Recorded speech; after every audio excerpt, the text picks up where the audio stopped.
Assalamualaikum warahmatullahi wabarakatuh anak-anakku semua.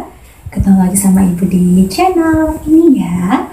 Dan kali ini kita akan membahas tentang ekosistem.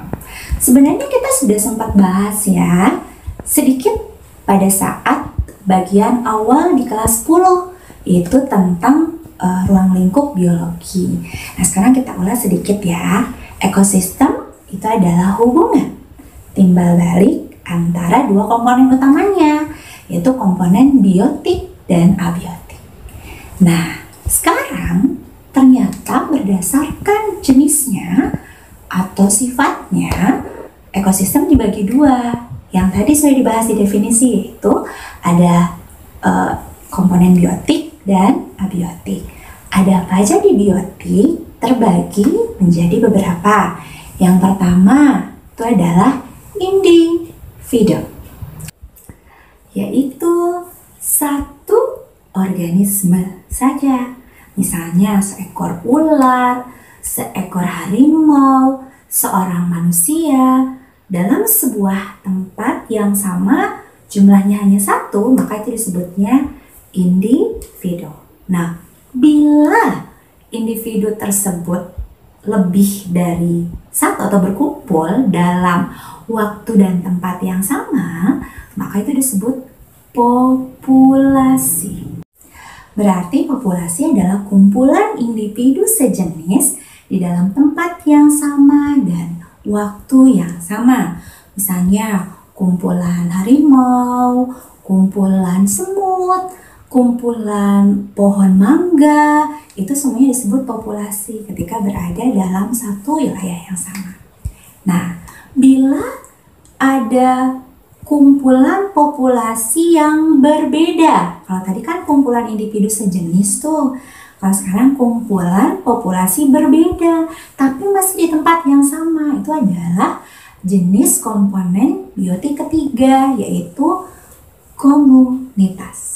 Komunitas adalah kumpulan populasi berbeda pada tempat dan waktu yang sama. Misalnya, ada kumpulan rumput dimakan oleh kumpulan rusa, dan juga rusanya diburu oleh kumpulan singa dalam sebuah padang rumput, maka itu disebut dengan komunitas. Dan syaratnya komunitas harus berupa benda hidup, makhluk hidup ya, masa benda, kalau benda mati. Nah, itu adalah 3 komponen utama dalam biotik. Sementara komponen abiotik yang benda mati, diantaranya ada air, ada cahaya matahari, kemudian tanah, batuan, udara, dan tanpa disadari komponen-komponen tersebut itu dibutuhkan oleh semua makhluk hidup. Makanya ekosistem hubungan timbal balik antara komponen biotik dan abiotiknya karena saling mempengaruhi. Oke, selanjutnya kita akan eksplor tentang interaksi di dalam ekosistem. Ada 3 nih. Pertama, ada antar individu atau organisme. Yang kedua, antar populasi. Dan yang terakhir, antar komunitas. Oke, kita bahas dulu yang pertama ya, interaksi antar organisme. 1, ada netral, yaitu hubungan yang tidak saling mempengaruhi antara satu individu dengan individu yang lain. Misalnya antara capung dengan sapi. Apakah sapi makan capung? Tidak. Apakah capung makan sapi? Impossible kan? Jadi mereka masing-masing tidak saling mempengaruhi. Yang kedua adalah simbiosis. Kayaknya udah gak asing lagi deh, pasti udah pada tahu. Mutualisme, komensalisme, parasitisme dari mulai SD, SMP ya gak sih? Nah, sekarang kita bikin contoh yang agak-agak baru, bukan yang legendaris gitu ya. Seperti dulu ada contoh mutualisme, burung jalak dan Kerbau itu kan contoh legendaris, betul tidak? Kita eksplor satu-satu ya. Misalnya yang pertama ada simbiosis mutualisme, itu hubungan saling mempengaruhi yang baik. Jadi saling menguntungkan antara satu individu dengan individu yang lain. Contohnya kita punya bakteri yang melakukan fiksasi nitrogen pada tumbuhan kacang-kacangan, yaitu bakteri Rhizobium. Jadi bakteri Rhizobiumnya menempel pada akar tumbuhan kacang-kacangannya, dia dapat tempat tinggal tuh di situ. Nah, tumbuhan kacang-kacangannya dapat keuntungan dengan diikatnya nitrogen oleh si bakteri tadi. Dan kenapa tumbuhan kacang-kacangan butuh nitrogen? Untuk menyusun protein. Paham ya? Jadi dua-duanya saling diuntungkan.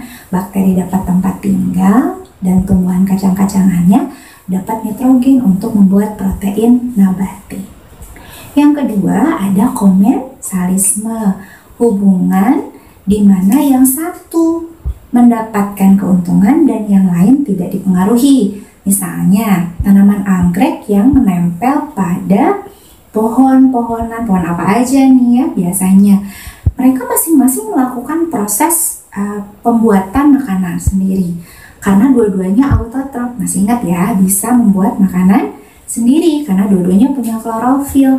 Jadi dua-duanya berfotosintesis, tidak saling merugikan, tapi ada yang diuntungkan. Siapa? Anggrek. Anggrek mendapat keuntungan karena mendapat tempat tinggal, tapi tumbuhan tersebut walaupun ditempeli tidak merasa dirugikan.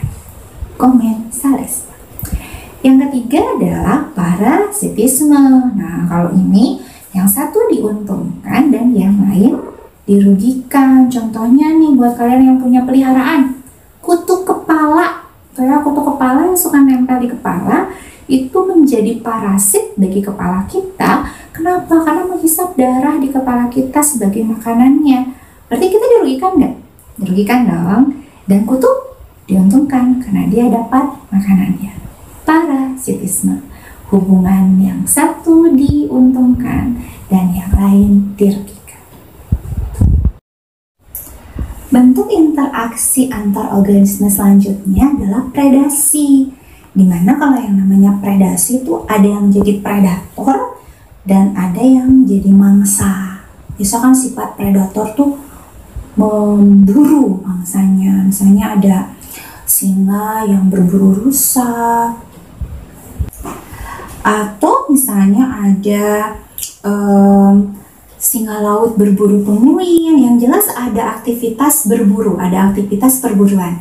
Maka itu disebutnya adalah interaksi predasi. Ada predator dan mangsanya. Yang keempat itu adalah kompetisi. Yang namanya kompetisi itu kan bersaing ya nggak sih? Misalnya ada rumput dan bunga mawar dalam satu tempat yang sama bersaing mendapatkan nutrisi dari tanah yang sama, atau bersaing berebut air dari wilayah yang sama. Saingan kan? Nah, itu bentuk dari kompetisi. Atau singa dan harimau berburu mangsa yang sama, berburu rusa yang sama. Misalnya mereka bersaing untuk memperebutkan makanannya. Itu adalah bentuk interaksi kompetisi. Selanjutnya ada interaksi alelopati, di mana bentuk interaksi ini tercipta pada saat satu organisme menghasilkan zat yang akan menghambat pertumbuhan organisme lain di sekitarnya. Contohnya kalau kamu perhatikan ya, kalian tahu pohon eukaliptus. Nah, itu biasanya di sekitarnya nggak ada rerumputan karena ternyata si eukaliptusnya mengeluarkan zat racun yang menghambat pertumbuhan rumput tersebut. Itu adalah salah satu contoh dari alelopati. Itu tadi contoh-contoh interaksi pada organisme. Oke, selanjutnya kita akan bahas interaksi dalam ekosistem yang kedua ya, yaitu interaksi antar populasi. Di antaranya misalnya populasi kerbau di sawah akan berinteraksi dengan populasi rerumputan di sawah yang sama, karena kan yang namanya rumput nggak mungkin satu ya, berarti kan itu kumpulan rumput di dalam tempat yang sama, itu kan populasi, ya nggak? Kemudian kerbaunya juga lebih dari satu, misalnya dia makan tuh rumput tersebut, maka itu adalah contoh hubungan atau interaksi antar populasi. Dan yang terakhir adalah interaksi antar komunitas. Biasanya interaksi ini antara dua ekosistem yang beda, gitu, tapi masih dalam satu wilayah. Misalnya ada ekosistem sawah, di pinggirnya itu ada sungai. Berarti kan dua ekosistem yang berbeda tuh, ekosistem sungai dan ekosistem sawah. Nah, kodok-kodok yang ada di mana? Di daerah pesawahan juga burung-burung pemakan serangga yang ada di sawah itu berarti kan komunitas tuh, berburu serangga-serangga yang berasal dari daerah sungai. Paham ya? Jadi ada interaksi antara dua tempat, tapi komunitas dengan komunitas. Apa tadi? Kodok beserta burung pemakan serangga di sawah dengan komunitas serangga-serangga. Serangga banyak tuh jenisnya yang ada di sungai itu saling berinteraksi karena mereka merupakan mata rantai di situ, saling makan-makan. Itu adalah contoh dari interaksi antar komunitas. Oke, untuk menjaga supaya sebuah ekosistem tetap lestari, tetap hidup, maka otomatis dibutuhkan makanan. Dan prosesnya disebut dengan rantai makanan atau proses makan dimakan dalam sebuah ekosistem. Misalnya dari mulai produsen dong, yang pertama dimakan oleh konsumen tingkat 1, dimakan oleh konsumen tingkat 2, dan selanjutnya sampai tingkat akhir.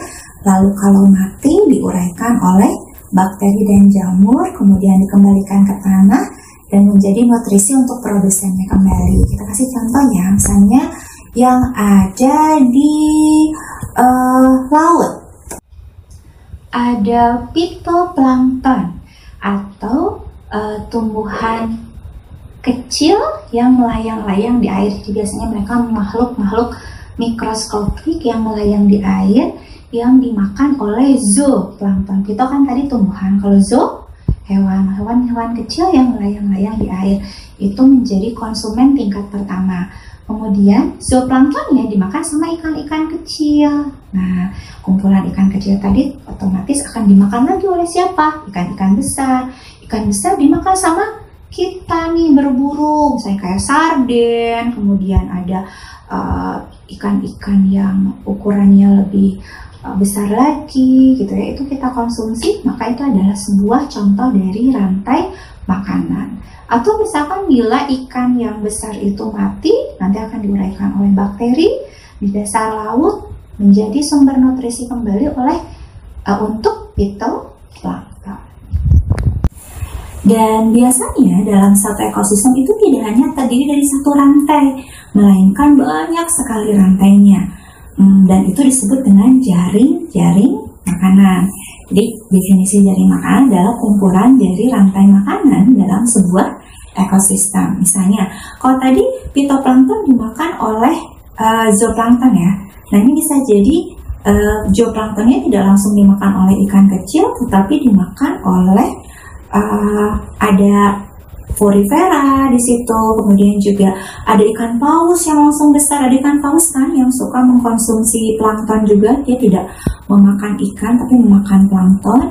Kemudian ada juga seperti Cnidaria, ubur-ubur yang mengkonsumsi zooplankton juga. Jadi tidak hanya dimakan oleh satu konsumen gitu ya. Kemudian apakah ikan kecil hanya dimakan oleh satu ikan besar, satu jenis? Tidak, tapi berbagai jenis ikan yang ada di laut itu mengkonsumsi ikan yang sama gitu kan ya. Maka itu disebutnya adalah jaring makanan. Oke, selanjutnya adalah tentang piramida ekosistem. Biasanya kenapa diambil bentuk piramida nih?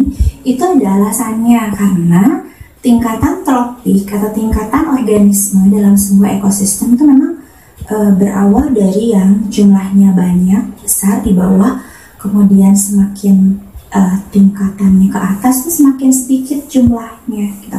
Makanya diambil bentuk piramida, di mana bagian bawah itu mewakili jumlah produsen yang jumlahnya banyak.